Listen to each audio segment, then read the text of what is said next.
Selamat pagi, perkenalkan nama saya Erwin Satria Monangan Sinaga, mahasiswa program studi ilmu ekonomi reguler B 2019 dengan NIM 71932400005.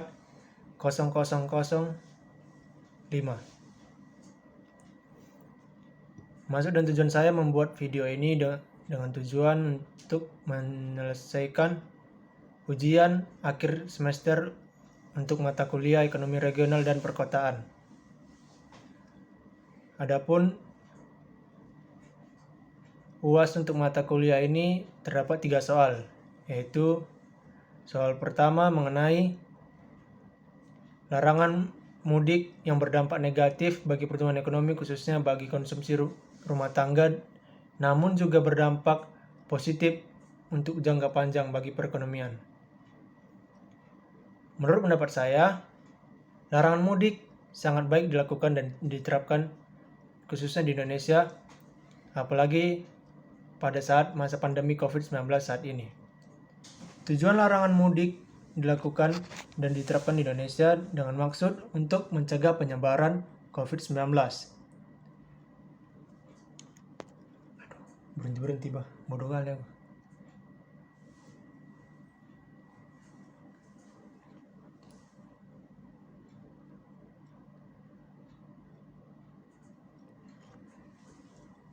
Seperti kita ketahui, mudik merupakan perpindahan penduduk sesuai dengan arah teori yang dikatakan oleh Everett Lee tahun 1984. Perpindahan penduduk baik itu bersifat permanen ataupun non-permanen tidak dibatasi dengan sifat ataupun jarak perpindahan, sukarela atau tidak, dan di dalam negeri atau luar negeri. Hanya saja jelas dikatakan bahwa setiap perpindahan harus didefinisikan dengan niat orang melakukan perpindahan.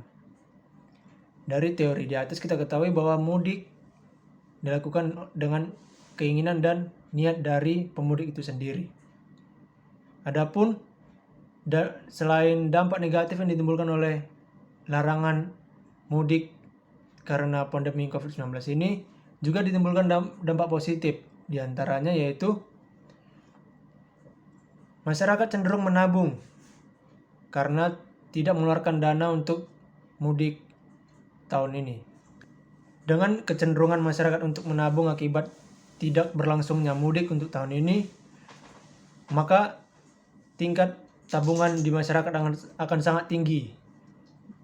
Dengan begitu dapat kita simpulkan dengan tabungan masyarakat yang tinggi akan membantu pertumbuhan perekonomian Indonesia untuk masa yang akan datang. Hal ini didukung dengan teori oleh model Solo.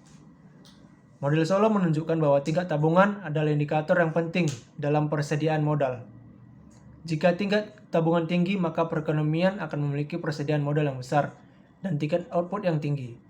Serta jika tingkat tabungan rendah, maka perekonomian akan memiliki persediaan modal yang kecil dan tingkat output yang rendah, sehingga akan memperlambat pertumbuhan dan pembangunan ekonomi suatu negara.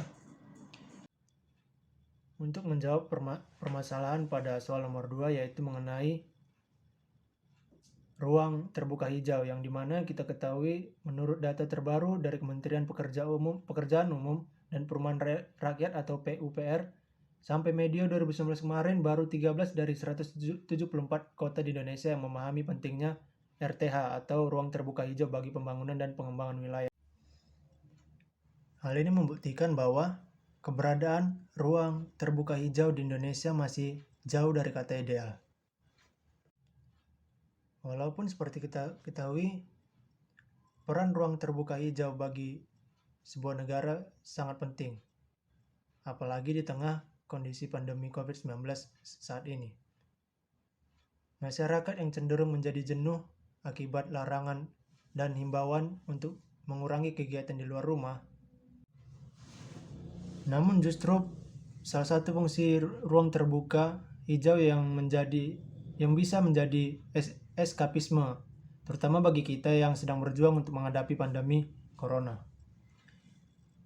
Ruang terbuka hijau dapat menjadi tempat yang terjangkau untuk membebaskan diri kita sehingga terhindar dari tekanan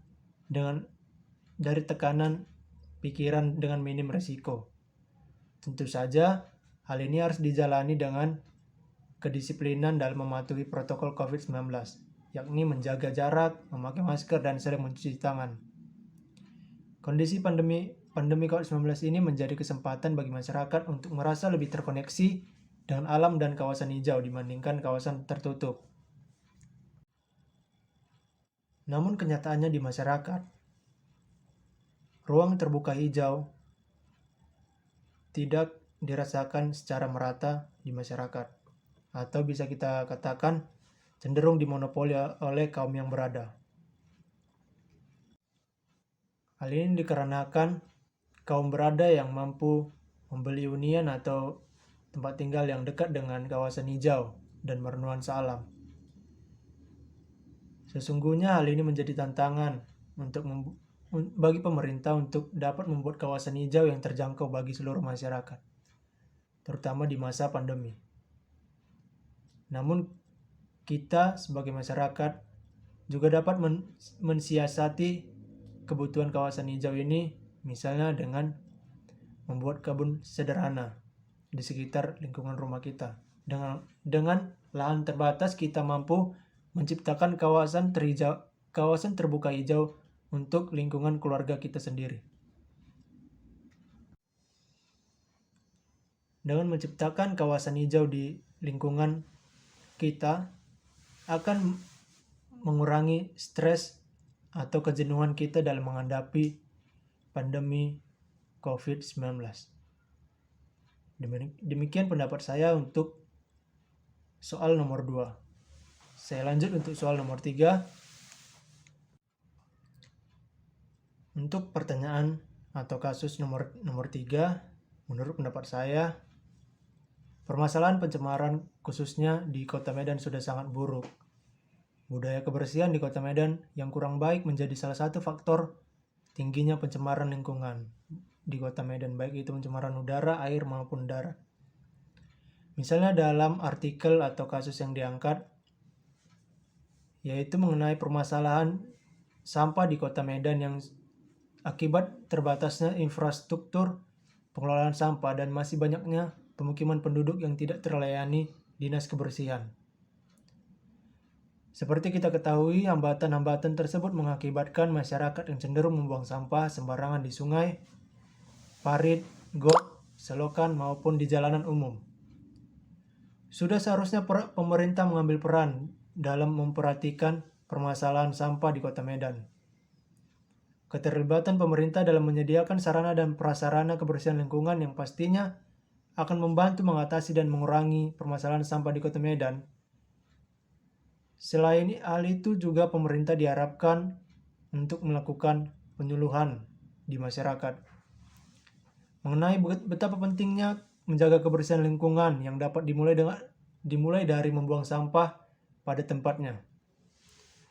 Selain peranan dari pemerintah, kita sebagai warga Kota Medan juga harus membiasakan pola hidup sehat dan menjaga kebersihan lingkungan sekitar kita, terutama dalam hal membuang sampah, baik sampah organik maupun sampah anorganik. Pernyataan saya sebelumnya didukung oleh teori Yolarita 2011.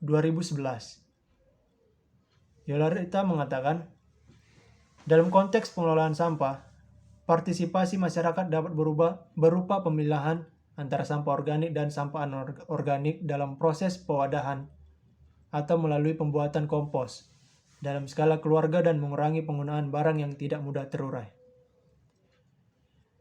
Demikian yang dapat saya sampaikan untuk menjawab soal-soal ujian akhir semester untuk mata kuliah Ekonomi Regional dan Perkotaan. Apabila terdapat kesalahan pengucapan, saya mohon maaf. Terima kasih.